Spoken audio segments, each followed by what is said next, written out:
In today's episode, we're going to talk about body perception, some of the things that go along with that, some of the websites that I looked at, some of the things that drive me crazy, and we're also going to take and feature the ugly truck, my other full-size Jeep that used to be my shop truck. It's a pretty cool truck. We're going to feature that, and we're going to move on to some other things. And I know that we want to keep it fast and keep it entertaining, so ride with me while we go get some shifter knobs that I've had engraved for the NP229 shifter.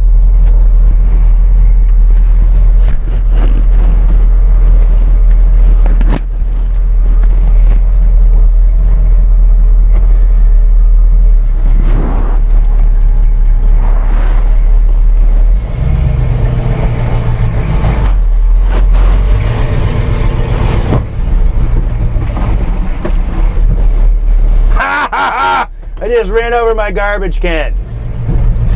Great.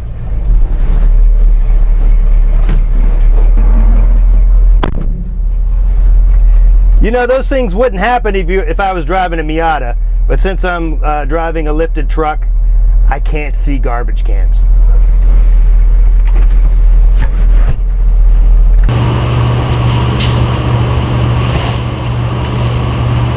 What's this? So me and Roto have been talking about it for a while, but I like cats. I relate to cats. I feel like a cat. I think I'm gonna be a cat from now on. This is a litter box. Yeah, cats use litter box, and I'm a cat. Did you see this? No. No cats. No cats. No, cats can't be here. What? Why can't cats be here in the first place? Because cats have paws and they can't hold wrenches. He's a cat. Well, he's a cat. What are you gonna do about it? All inclusive. Cat rights matter. Don't enable him, Roto. What are you talking about? Cat rights matter. Cat place. Cat. So he's a cat. So who am I to say that he's a cat or that he's not a cat, and that he's allowed to live life as a cat in my garage? Call them puddings. Putties? Puddings. Puddings? No, we're not doing this. Get this cat litter box out of here. No cats, definitely no litter boxes.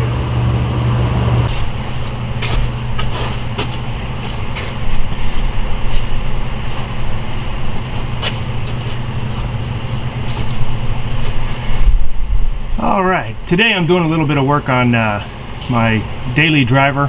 I do have a daily driver that gets decent gas mileage, little Ford Ranger with a 2.3 liter 4-cylinder.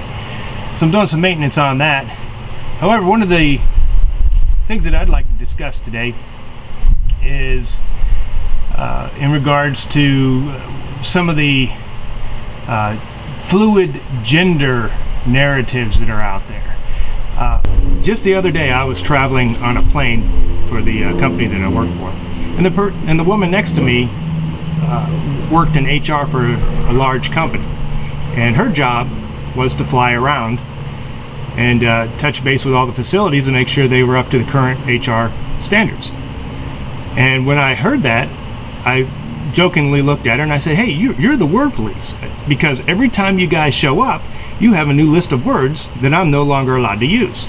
And she laughed at me and she says, well, this year, 2018, the words that we're not allowed to use are gender specific words, like he, her, him, she, etc. She says, we're going around and we're telling everybody that they're not supposed to use those terms. And I said, okay, well, then how do you address somebody? And she said that you address them by their name, or by their nickname that they request, or by the gender specific definition that they want to be addressed by. So that got my curiosity going, and I started looking at some of the websites that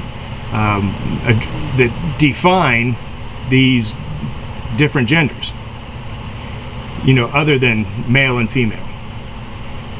One thing that I noticed when I got to these sites, that there was close to 50 different genders, and at the header of each list was a disclaimer that said that this list is fluid, this list is not all conclusive, and the person that's defining themselves, that's trying to explain the perception of their body image has the right to change it, add to it, or address it, or define it any way they please.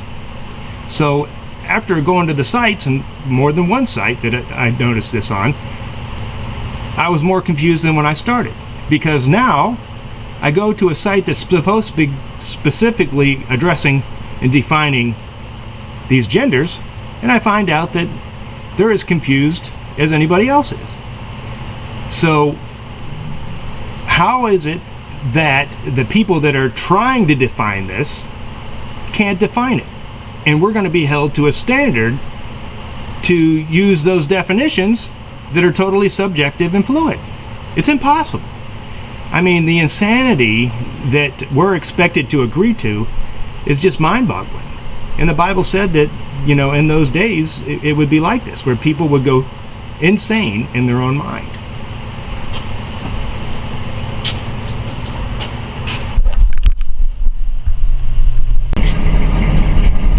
All right, this is the infamous ugly truck, also referred to as the old shop truck. You can see it's got my Rock Lawrence Vintage Auto Parts logo on there, phone number. This, the top, I actually, it's a funny story. My son and I, the one that used to own the other truck, we were working, driving back and forth in this vehicle here, and we knew that the top was rusty, and we're driving down the highway, and all of a sudden it feels like we're getting pelted by sand. And, you know, I look at him and he looks at me, and we're like, what's going on, you know? And I look and I see on his forehead there's all kinds of black specks on his forehead. Well, we look towards the front of the vehicle, and the rust was so bad that driving down the highway, the roof actually separated from the windshield frame, and it was bowing up, kind of like what you get with a rag top, right? And so you could see sky, and all the rust that was there was blowing back in our faces. So that kind of pretty much accelerated the top replacement, and it was the first major body work that I've ever done. So I cut the top off of a 76 truck with the brow. Everybody loves the brows on these J10, J20 trucks.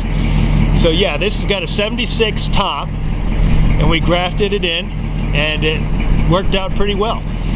This vehicle also has our front shackle reversal, or I should say our FSSR, front spring shackle reversal, and it's a really nice kit. It's bolt-on, and in order to prove our design, we left it all bolt-on, and we've used this extensively at our shop, and to prove the ruggedness of the kit, when we used to take and strip a vehicle, there would be the body and the frame would be left, and I would actually put this into four-wheel drive on the asphalt, chain it to the carcass of the old vehicle, drag it out of the garage through the parking lot to where I could get a forklift underneath it to put it on a trailer. So this truck was very heavily abused when you think of low range four-wheel drive on asphalt, dragging heavy parts and vehicles through the parking lot. As a matter of fact, it was so extreme that I actually blew up a 229 transfer case in it doing it one time. However, the front spring shackle reversal hasn't loosened, hasn't flexed. It's in great shape. It's been on there for about 4 years now.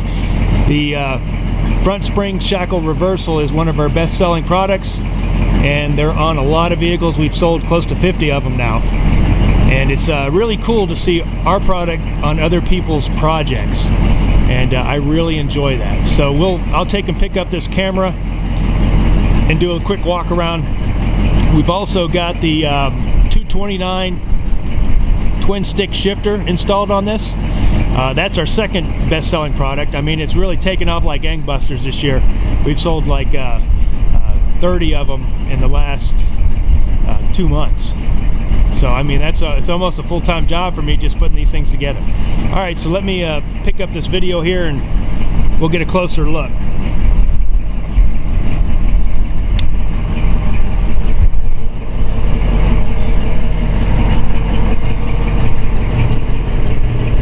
So this is our front shackle reversal.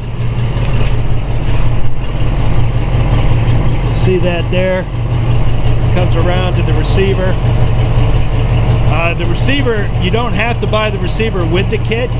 However, it does provide more support and ties the left and the right side together through that front receiver.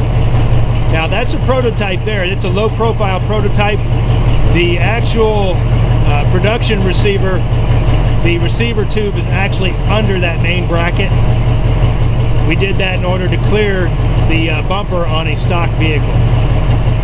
Because if we had it in that position, you would have to cut a hole in your bumper, and we didn't want to do that. But we basically have the extra Ford Explorer leaf spring in there. It provides about 1 inch of lift. You can see it, it's the second leaf from the top. Works out pretty well. It's not very stiff. Provides a little bit of lift. The bumper, I didn't cut those holes in the bumper to lighten it. I cut those holes in the bumper because there was corrosion behind it when I pulled the little plastic nerfs off. So didn't want to look at rust holes, so I cut the rust holes out, made it look somewhat symmetrical and not as ugly, at least in my opinion. Okay, and we did paint this vehicle with the patina look. It's a process that I'm learning.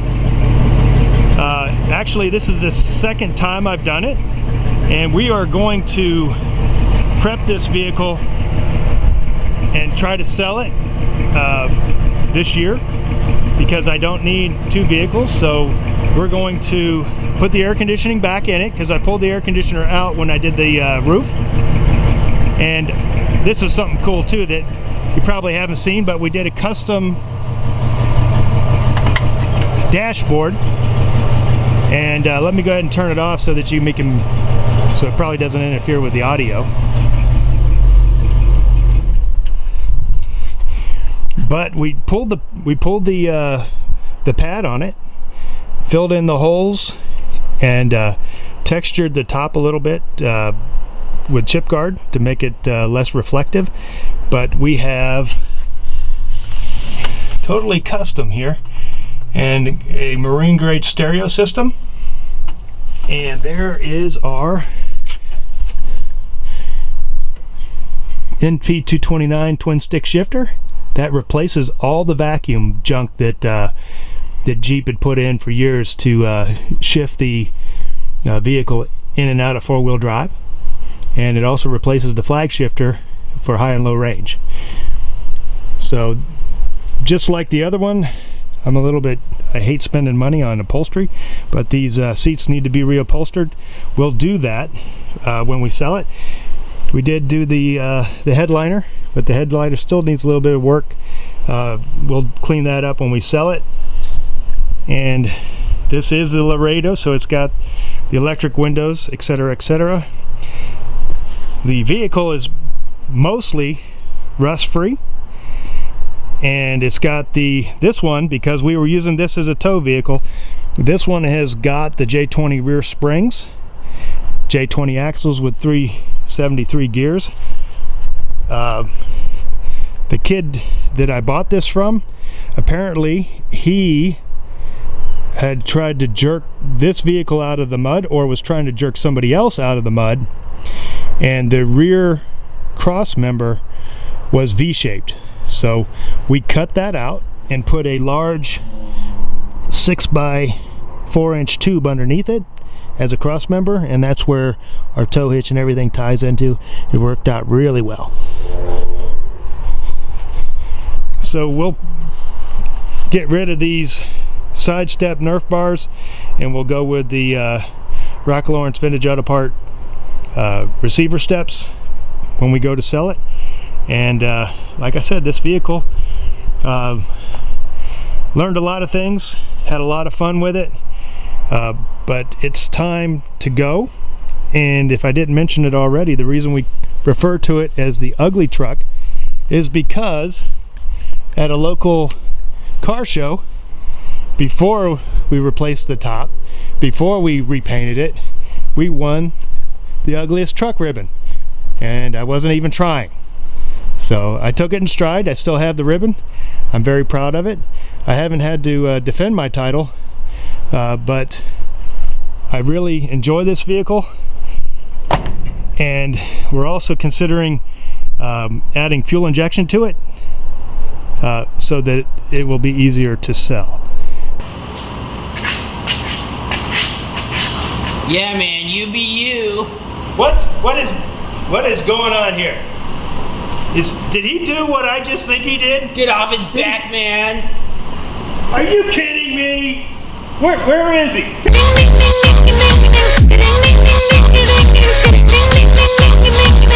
What the fuck say?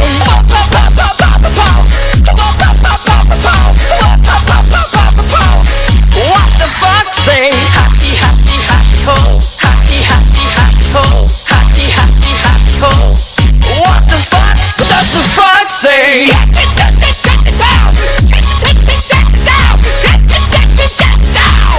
What the fuck say?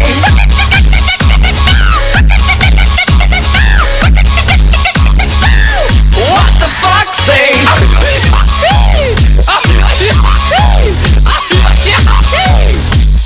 What the fuck say?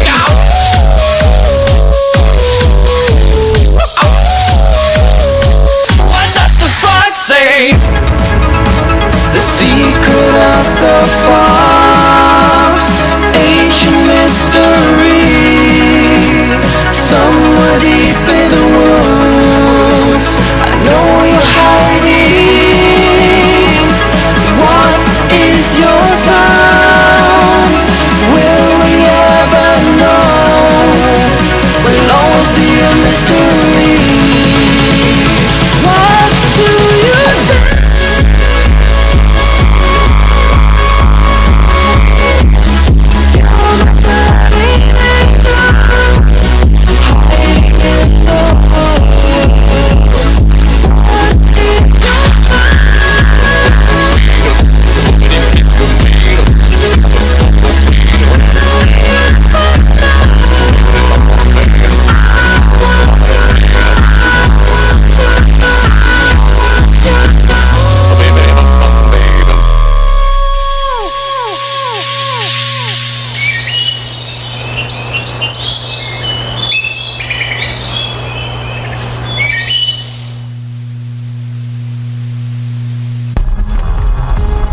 Jeg tror at han bare har det.